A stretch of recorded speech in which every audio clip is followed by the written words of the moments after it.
सूरज भैया, जल्दी चलो, आपकी दादी गिर गई हैं और उन्हें चोट भी लग गई है। दादी, दादी क्या हुआ आपको? आप कैसे गिर गई दादी?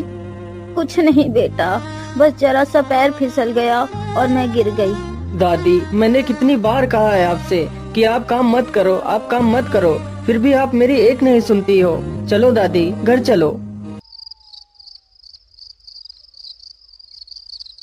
दादी, मैं कल सुबह शहर जाऊंगा और वहाँ जाकर काम करूंगा, जिससे मेरी कमाई ज्यादा होगी और आपको मेहनत करने की अब कोई आवश्यकता नहीं है। क्या करूं बेटा, तेरे माता पिता के गुजर जाने के बाद मैं ही तो बची थी जो दूसरों का काम कर घर को चलाती। लेकिन दादी, अब आप दूसरों का काम नहीं करेंगी। मैं कल सुबह ही शहर जाऊंगा। ठीक है बेटा, जैसी तुम्हारी इच्छा। चलो, अब रात बहुत हो गई है, अब तुम सो जाओ।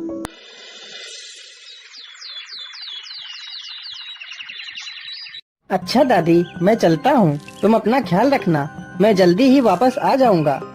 ठीक है बेटा, तुम रास्ते में खाना खा लेना।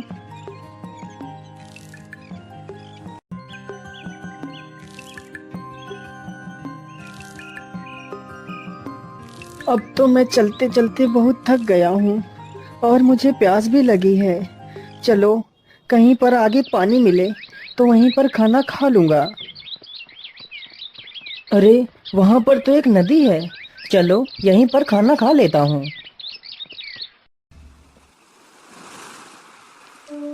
अरे बेटा, 3 दिनों से बहुत ही भूखा हूँ, कुछ भी नहीं खाया है, क्या मुझे भी कुछ खाना दे सकते हो? हाँ बाबा, क्यों नहीं, आप जाइए और पेड़ से एक पत्ता तोड़कर ले आइए, आप भी खाना खा लीजिए। नहीं बेटा, मैं बाल ब्रह्मचारी हूँ, मैं किसी भी जीव को कष्ट नहीं देता, इसलिए मैं पत्ता नहीं तोड़ सकता। बेटा, तुम ही चले जाओ और पत्ता तोड़कर ले आओ। ठीक है बाबा, आप यहीं बैठिए, मैं अभी पत्ता लेकर आता हूँ। सूरज जैसे ही पत्ता तोड़ने के लिए चला जाता है, तभी साधु के वेश में आया हुआ वह ठग उसका सारा सामान लेकर भाग जाता है।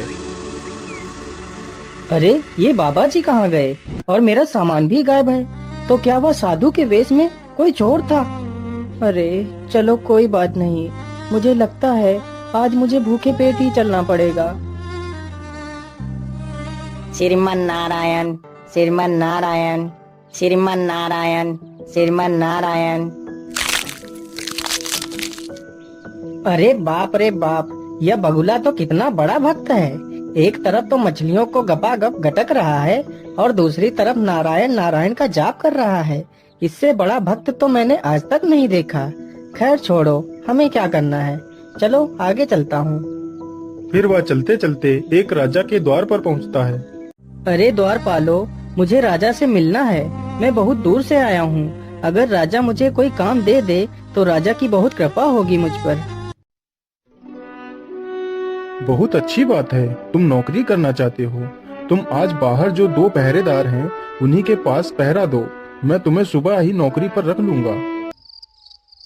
अरे सुन मुसाफिर, तू यहाँ नौकरी के लिए आया है, लेकिन तुझे नहीं पता यह राजा बहुत ही दुष्ट है। तुझे जेल में बंद कर देगा और तुझे बंदी बना लेगा। अगर अपनी जान की सलामती चाहता है तो यहाँ से भाग जा। अरे नहीं नहीं भैया, आप कैसी बातें कर रहे हैं? राजा ने मुझे कहा है कि वह कल मुझे नौकरी पर रख लेगा, तो भला मैं यहाँ से कैसे जा सकता हूँ? राजा तो कभी भी झूठ नहीं बोलता, मुझे पूरा विश्वास है वह मुझे नौकरी जरूर देगा। मैं कल सुबह तक प्रतीक्षा करूँगा। मुझे लगता है यह मुसाफिर ऐसे नहीं मानेगा, चलो इसे मार कर कुएं में फेंक देते हैं। फिर दोनों पहरेदार उसे डंडे से पीट पीट कर कुएं में फेंक देते हैं, लेकिन सूरज कुएं के अंदर ही लटका रहता है। दोनों पहरेदारों को लगा कि मुसाफिर कुएं में डूब गया है और वहां से चले जाते हैं। तभी वह चुपके से कुएं से बाहर निकल आता है और पेड़ के पीछे छिप जाता है। मुझे लगता है कि अब सभी लोग सो गए हैं, चलो हम लोग अपना काम शुरू करते हैं। अरे ये लोग कहाँ चले गए?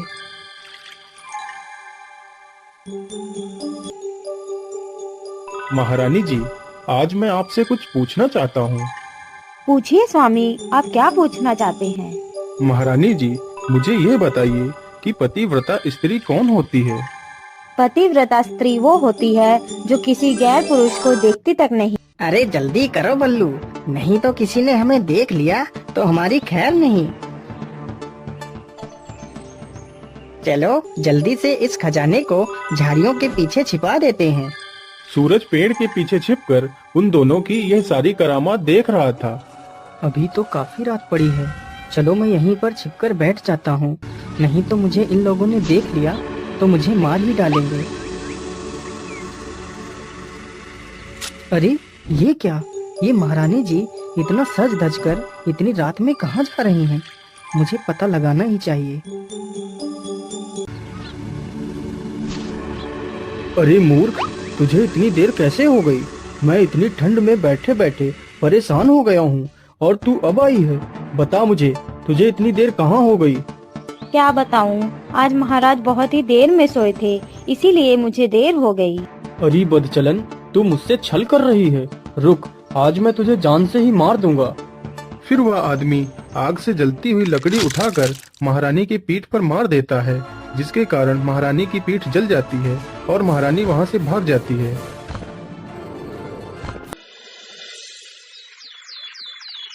सैनिकों, जाओ और ढूंढो किसकी इतनी हिम्मत हो गई कि वह राजा के घर में चोरी करे। अरे पता नहीं किसने राजा के घर में चोरी कर ली। अरे इधर तो देखो जरा, यहाँ पर कोई पड़ा हुआ है, मुझे लगता है कि यही चोर है। अरे उठ उठ, अरे चल, तुझे राजा ने बुलाया है, अरे उठ।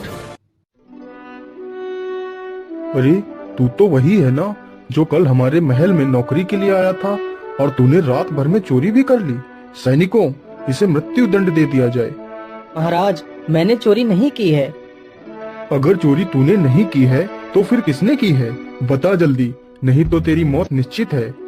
महाराज, आप मेरी बातों को ध्यान से सुनिए और समझने की कोशिश करिए। पत्ता न तोड़े ब्रह्मचारी, नारायण नारायण रटे जिनकी चोंच भारी, और द्वार खड़े सब माल लूटे, गैर मर्द का न देखे पतिव्रता नारी। अरे ये क्या कह रहा है?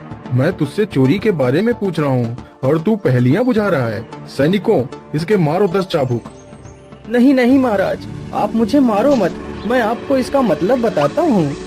फिर वह राजा को अपने साथ हुई सारी घटना के बारे में बताता है कि कैसे उसे एक साधु ठग ने ठग लिया और कैसे उसे द्वारपालों ने मारकर कुएं में फेंक दिया, तथा रात में क्या क्या घटित हुआ उसने राजा को सब कुछ बताया। लेकिन एक बात मेरी समझ में नहीं आई, ये पतिव्रता नारी के बारे में तुमने क्या कहा था?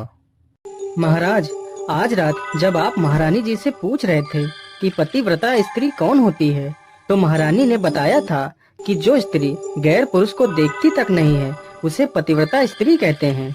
लेकिन महाराज, जब आप रात में सो गए थे तो महारानी जी जंगल में किसी गैर पुरुष से मिलने गई थी और उस पुरुष ने गुस्से में आकर महारानी जी के पीठ पर जलती हुई लकड़ी से प्रहार किया था, जिसके कारण महारानी जी की पीठ जल गई है।